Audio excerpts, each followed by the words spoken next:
am a mother of two. My husband abandoned me after I was raped. He married another woman and he's no more supporting me.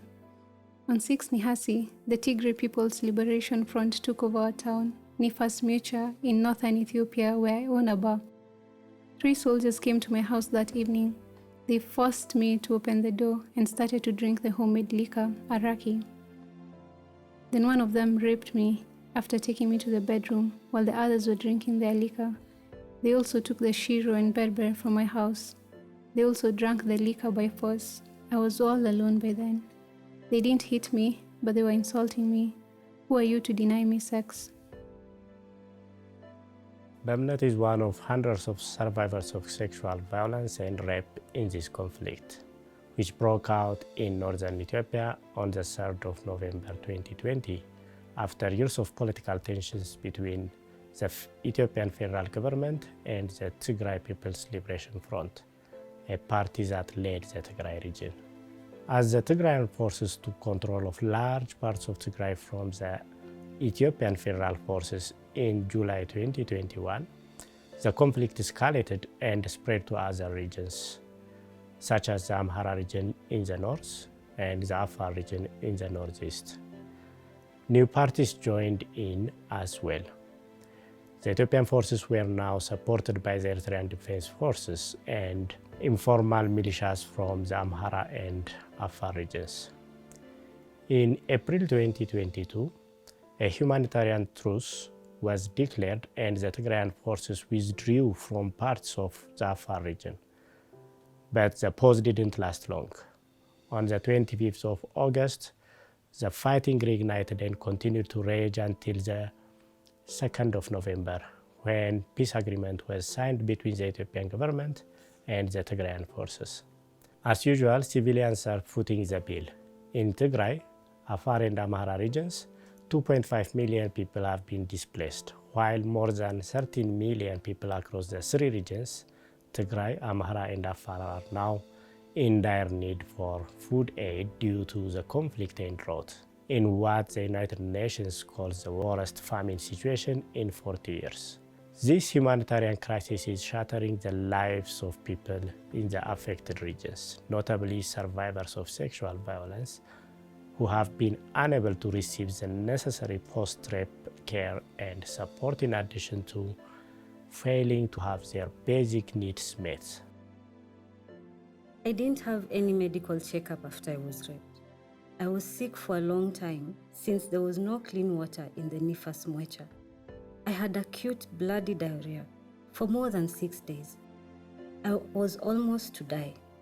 The neighbors contributed 10 Ethiopian birr each to buy me medicine. The pharmacist in the town said I could have died. I bought the medicine for 150.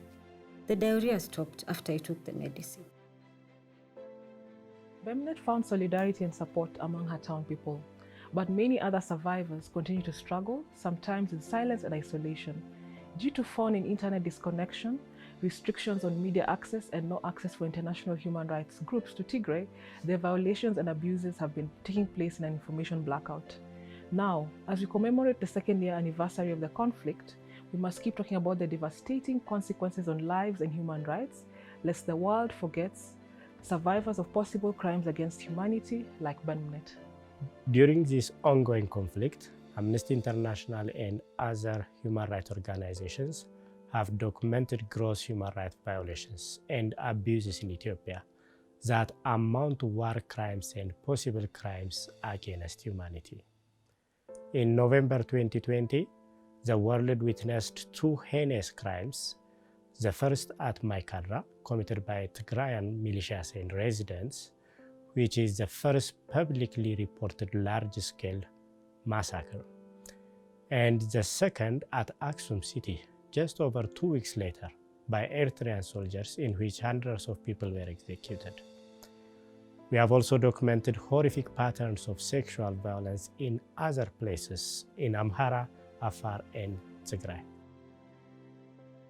It was the 5th of November 2020. They told us that we were being transferred from our village Badme to the desert. They were both Eritrean and Ethiopian soldiers. We were around 30 women. They raped us and starved us.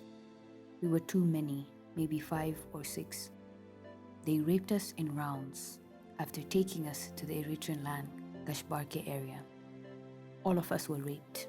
We stayed there for 1 month and 10 days. Then they brought us back to Padme. When they returned, I came immediately to Shire after that, but I didn't tell anyone about what happened to me. I didn't go to the hospital. I'm not pregnant, and I don't have money to go to the hospital. Now I eat at people's homes, and we beg from Shire people. I'm living with the displaced people in a camp.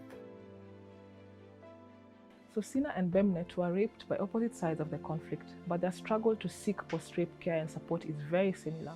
In fact, all warring parties have been involved in war crimes and possible crimes against humanity.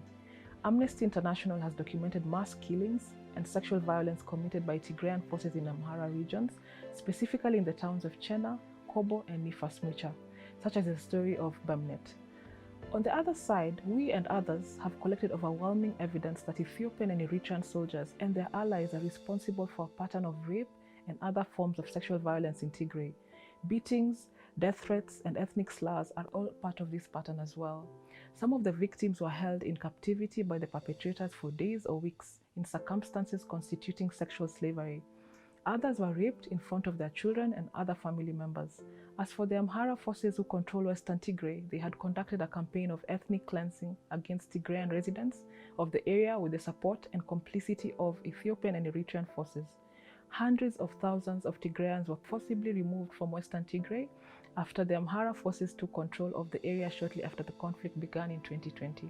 The testimonies we gathered from survivors of sexual violence are harrowing, yet they are a wake-up call for the world's governments to act. Survivors across all regions urgently need post-rape care and comprehensive support. I didn't get much support. I only received sanitary packages and money from a women's association. I also received medical service at the beginning, but that has not continued. I have pain and secretions in my womb. I told them many times that I have pain, and they didn't provide me with any further treatment. Now I have given up. I need money so that I can afford better medical treatment far away. I also want support to go to school far away from Chena because of the stigmatization I'm facing here. While some survivors spoke of revenge, many demand justice. They are trying to rebuild their lives with very minimal resources, but they also told us how seeing perpetrators on all sides enjoy impunity and continuing their crimes unabated infuriates them and keeps their wounds open. Justice is not a luxury. If atrocities are to stop, it is a must.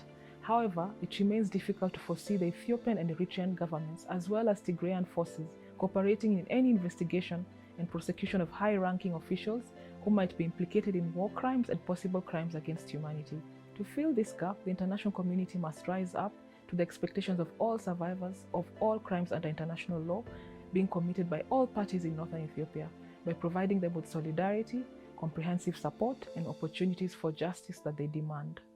I want them, the people who subjected me to sexual violence, to be prosecuted and sentenced in court. I am willing to testify in court if there's a trial.